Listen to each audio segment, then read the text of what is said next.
سيدنا محمد اللهم صل على سيدنا محمد اللهم صل على سيدنا محمد. الحمد للہ وحدہ والصلاة والسلام علی من لا نبی بعدہ. اما بعد فاعوذ باللہ من الشیطان الرجیم. بسم اللہ الرحمن الرحیم. وما محمد الا رسول قد خلت من قبلہ الرسل افإن مات او قتل انقلبتم على اعقابکم ومن ينقلب على عقبیہ فلن یضر اللہ شیئا. صدق اللہ العظیم.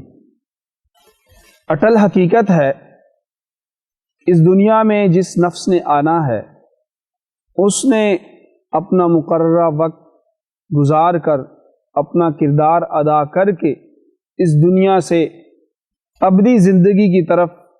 کوچ کر جانا ہے. حضرت آدم علیہ السلام سے لے کر نبی کریم صلی اللہ علیہ وسلم تک جتنے اللہ تعالیٰ کے برگزیدہ بندے آئے، انبیاء اور رسل آئے، ان سب نے اس دنیا سے پردہ فرمایا. عام انسانوں میں سے آج تک جو بھی اس دنیا میں آیا باقی کوئی نہیں رہا. تذکرے تک مٹ گئے، لوگ ان کے کارناموں کو بھول گئے، ان کی قبروں کے نشان تک مٹ گئے. لیکن اس روئے زمین پر ایک واقعہ ایسا ہے، ایک شخصیت کا جانا ایسا ہے کہ اس سے بڑا سانحہ انسانیت نے آج تک نہیں دیکھا. وہ امام الانبیاء، خاتم الانبیاء، حبیب کبریا، محبوب سبحانی، ہمارے اور آپ کے پیغمبر حضرت محمد مصطفیٰ صلی اللہ علیہ وسلم کا اس دنیا سے پردہ فرمانا ہے. نبی کریم صلی اللہ علیہ وسلم حجۃ الوداع سے واپسی پر آپ صلی اللہ علیہ وسلم اصحاب بدر کے مقبروں پر تشریف لے گئے اور انہی ایام میں آپ صلی اللہ علیہ وسلم کو ہلکا ہلکا سا بخار بھی ہوا، اور ہر گزرتے دن کے ساتھ اس کے اندر شدت آتی گئی، یہاں تک کہ کمزوری اتنی بڑھ گئی کہ نبی کریم صلی اللہ علیہ وسلم نے تمام ازواج مطہرات کی رائے سے حضرت اماں عائشہ صدیقہ رضی اللہ تعالی عنہا کے حجرہ مبارک کو اپنا مسکن بنا لیا. اور نبی کریم صلی اللہ علیہ وسلم نے اس امت کو جو آخری نماز پڑھائی وہ جمعرات کے دن مغرب کی نماز تھی، جس میں سورہ مرسلات کی تلاوت فرمائی. اور اس کے بعد آپ صلی اللہ علیہ وسلم کو تیز بخار ہوتا اور بار بار آپ صلی اللہ علیہ وسلم کے سر پہ ٹھنڈی پٹیاں رکھی جاتی، اور نبی کریم صلی اللہ علیہ وسلم نے جو عشاء کی نماز تھی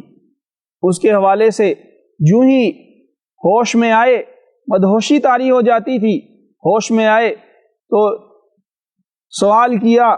کہ مسلمانوں نے نماز ادا کر لی، تو عرض کیا گیا کہ آپ کا انتظار ہے. پھر آپ صلی اللہ علیہ وسلم آپ صلی اللہ علیہ وسلم نے غسل فرمایا اور ٹھنڈا پانی ڈالا گیا، اور پھر اٹھے، غشی طاری ہوئی، اور اس کے بعد 3 بار ایسا ہوا. پھر آپ صلی اللہ علیہ وسلم نے ارشاد فرمایا مروا ابا بکر فلیصلی بالناس، ابو بکر سے کہیں کہ وہ لوگوں کو نماز پڑھائیں. حضرت اماں عائشہ صدیقہ رضی اللہ تعالی عنہا اس ڈر سے کہ والد محترم رقیق القلب ہیں، آپ صلی اللہ علیہ وسلم کے مصلی کو خالی دیکھیں گے تو اس پہ ضبط نہیں کر سکیں گے، تو انہوں نے رائے دی کہ حضرت عمر رضی اللہ تعالی عنہ کو فرما دیں کہ وہ نماز پڑھا دیں. تو آپ صلی اللہ علیہ وسلم نے سختی سے ارشاد فرمایا مروا ابا بکر فلیصلی بالناس،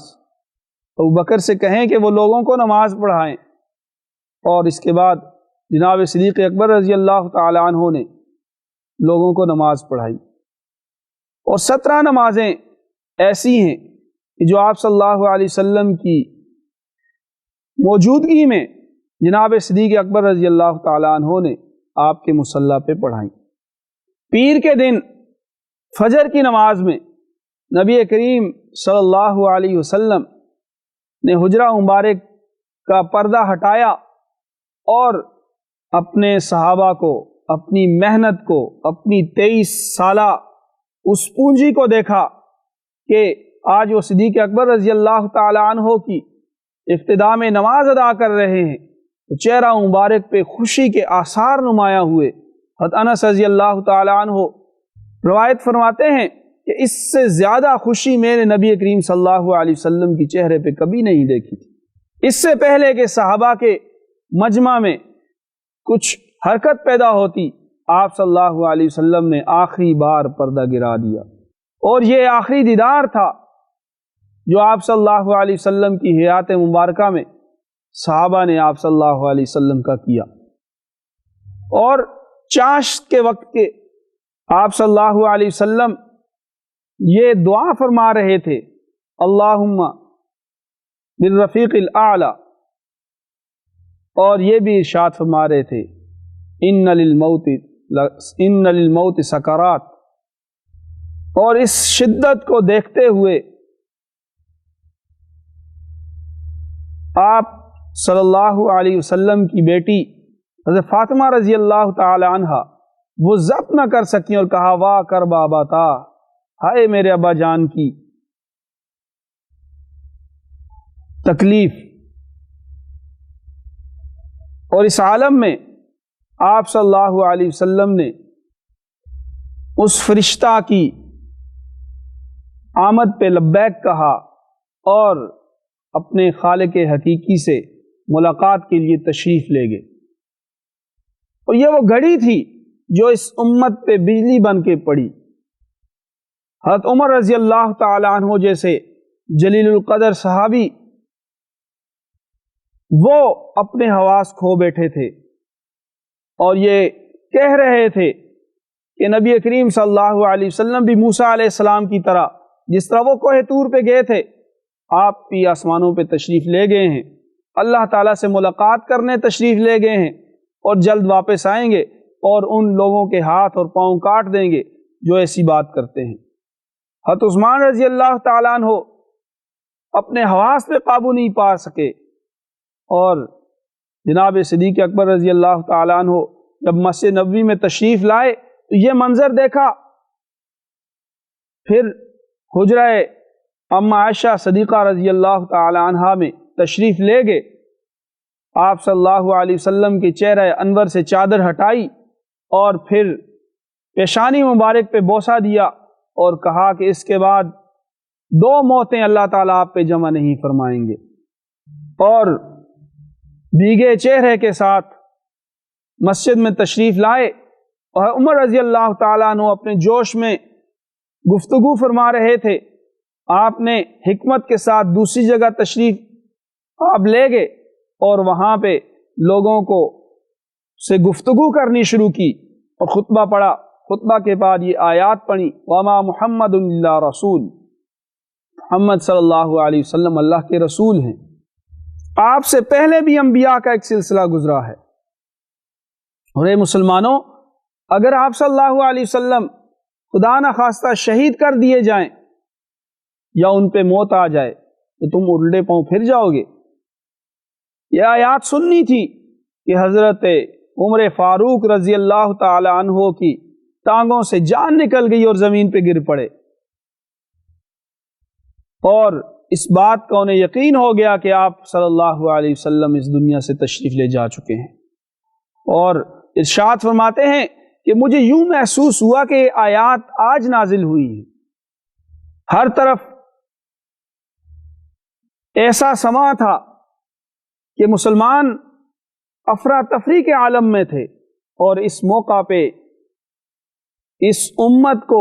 سنبھالا جس شخصیت نے دیا وہ شخصیت جناب صدیق اکبر رضی اللہ تعالیٰ عنہ کی ہے، اور نبی کریم صلی اللہ علیہ وسلم کی اس حجرہ میں ہی تدفین کا فیصلہ کیا گیا، اور ابوبکر صدیق رضی اللہ تعالی عنہ نے ارشاد فرمایا کہ میں نے نبی کریم صلی اللہ علیہ وسلم سے سنا تھا کہ انبیاء جس جگہ پہ وفات پاتے ہیں، وصال ہوتا ہے ان کا، اسی جگہ انہیں دفن کیا جاتا ہے۔ اس لیے آپ صلی اللہ علیہ وسلم کے روضہ مبارک کا انتظام وہ اسی حجرہ میں کیا جائے، اور 3 دن تک نبی کریم صلی اللہ علیہ وسلم کی نماز جنازہ پڑھی جاتی رہی، اور طریقہ کار یہ تھا کہ مختلف جماعتیں وہ حجرہ مبارک میں تشریف لاتی اور آپ صلی اللہ علیہ وسلم پر نماز جنازہ پڑھتے ہوئے نکلتے جاتے۔ آپ صلی اللہ علیہ وسلم کی تدفین کے بعد مدینہ کی ایک عورت یہ کہتے ہوئے سنی گئی کہ آج آسمان اور زمین کا رابطہ آپس میں منقطع ہو گیا، کہ جبرائیل امین تشریف لایا کرتے تھے اور آپ صلی اللہ علیہ وسلم پر وحی آتی تھی، آج وہ سلسلہ ختم ہو گیا۔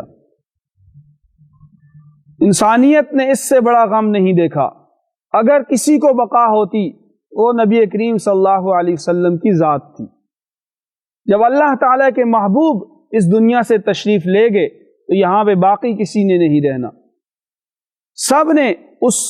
ابدی زندگی کی طرف جانا ہے، سب نے وہ سفر کرنا ہے، سب نے اس دنیا میں اپنا اپنا کردار ادا کرنا ہے۔ سوچنا اس بات پہ ہے کہ میں اور آپ انسانیت کی فلاح اور بہبود کے لیے، ہم انسانیت کی رفع رسانی کے لیے، ہم اس دنیا کو خوبصورت بنانے کے لیے، اس میں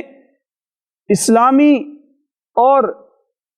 آپ صلی اللہ علیہ وسلم کی پیاری تعلیمات کو پھیلانے میں ہم کتنا کردار ادا کر رہے ہیں۔ ہم نیک اعمال کر کے خود بھی پاکیزہ زندگی کتنی گزار رہے ہیں اور اس خوشبو کو آگے کتنا پھیلا رہے ہیں۔ اگر اس حوالے سے کمزوری ہے، اس کمزوری کو ہم نے ختم کرنا ہے، اور اگر اس حوالے سے ثابت قدم ہیں اور اپنا کردار ادا کر رہے ہیں تو اللہ تعالیٰ سے خاتمہ بالخیر کی دعا کرنی ہے۔ وآخر دعوانا ان الحمدللہ رب العالمین۔ اللهم صل على سيدنا محمد اللهم صل على سيدنا محمد اللهم صل على سيدنا